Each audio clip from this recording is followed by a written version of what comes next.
was coming in as a second director, Ian Sharp being the first. And what Ian had done had made that group into a wonderful spirit of unity and of achievement, because it was a successful series. I actually watched all of his episodes and stole most of the good ideas. And the difference between myself and Ian Sharp, I think, was that Ian was one of the lads, had more of a communication with them as being almost one of them. Ian Sharp, very down-to-earth, northern fellow, like me, really. Robert Young is a toff, incredibly well-spoken, and kind of seemed like the old school of, filmmaking. My technique, I think, developed just as strongly with them, and I adored them, and still do. I had a great respect for him. He was like the other side of the coin, as Ian Sharp was earthy and from Manchester and stuff, people I was used to dealing with. Robert was a slightly more exotic bird. When I first met Michael, I could see and saw that he had been a wonderful Robin Hood. He had charisma, he had incredible looks that the girls just fell madly in love with.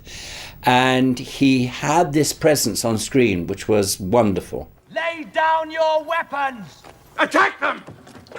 There were things like vanity, which a lot of actors have. Of course they do.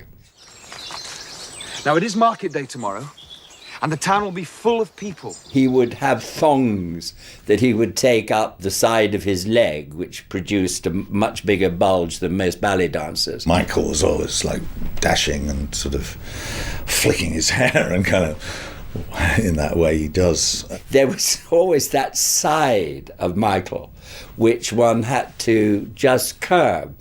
But as I say, a leader and charismatic, he was actually wonderful. Tell your guards to lay down their weapons. Villain, have you no respect for the church? Not while you're in it. Go on! My character was mostly distrustful or frightened of everybody else, really. That was his kind of default setting. Rat you! Now, I'm gonna ask you a question.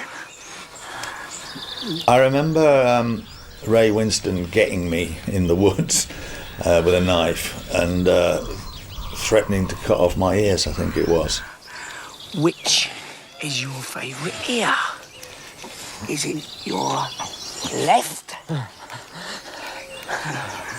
Or is it your right? Keep away from me, you villain! And that is not very pleasant, because Ray Winston could actually do that, in character or out. Don't call me a villain! Swivel-eyed old hypocrite! I'd worked with Ray before. We were in Scum. We hadn't seen each other for a long time, so I think we thought it was rather amusing that the tables had sort of turned and suddenly he was doling out the punishment. Who's the prisoner?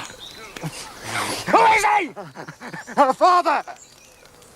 Whose father? Her father, Sir Richard of Leeford.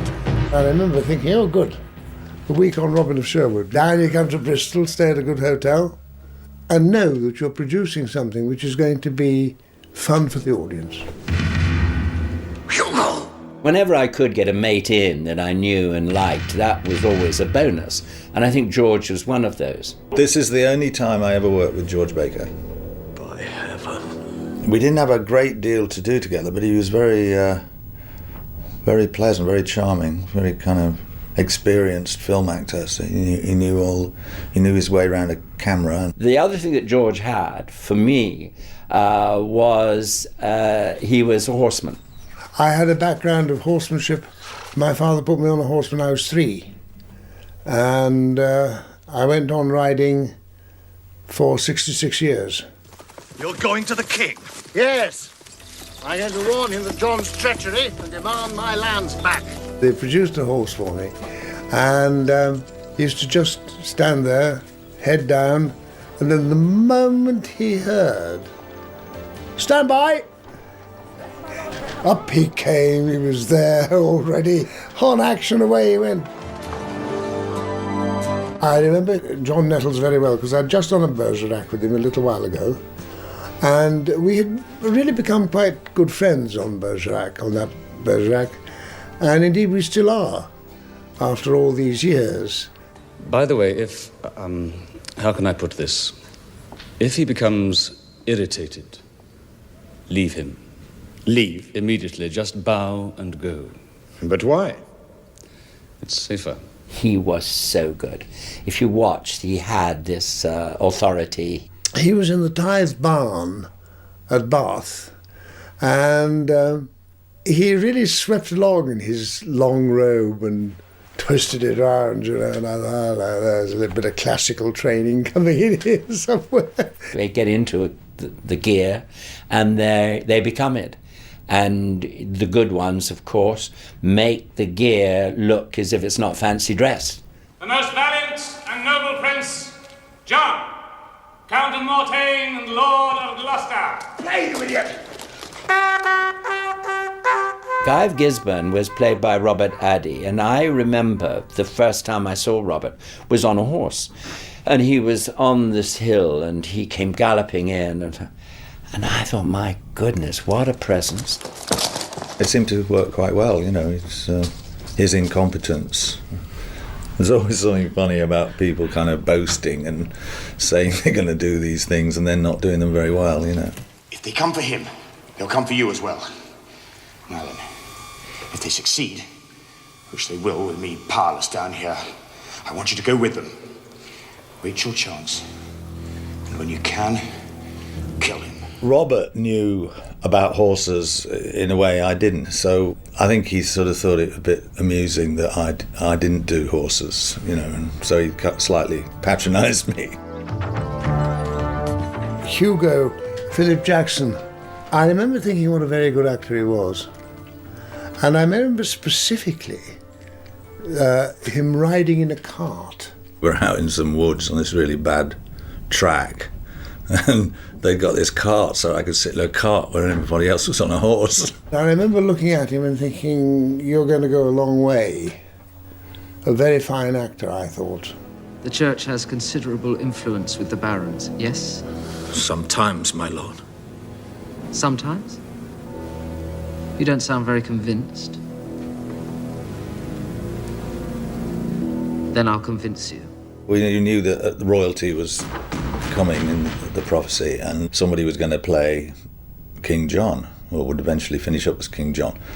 So we thought, who's this going to be? And I think everybody was a bit surprised when Phil Davis turned up. Now, you may think your position protects you from the consequences of this fiasco, but I am the king's brother, and one day, who knows what I may be. King John was bright, savage, a lover, someone that you did not cross. Good teeth! I've had nothing but Robin Hood since I came to Nottingham! What's wrong with everybody in this miserable campaign? Are they all sheep? I thought he brought this mad quality to it. But my lord, it was you who commanded me to... What? Lock him up! Lock him up!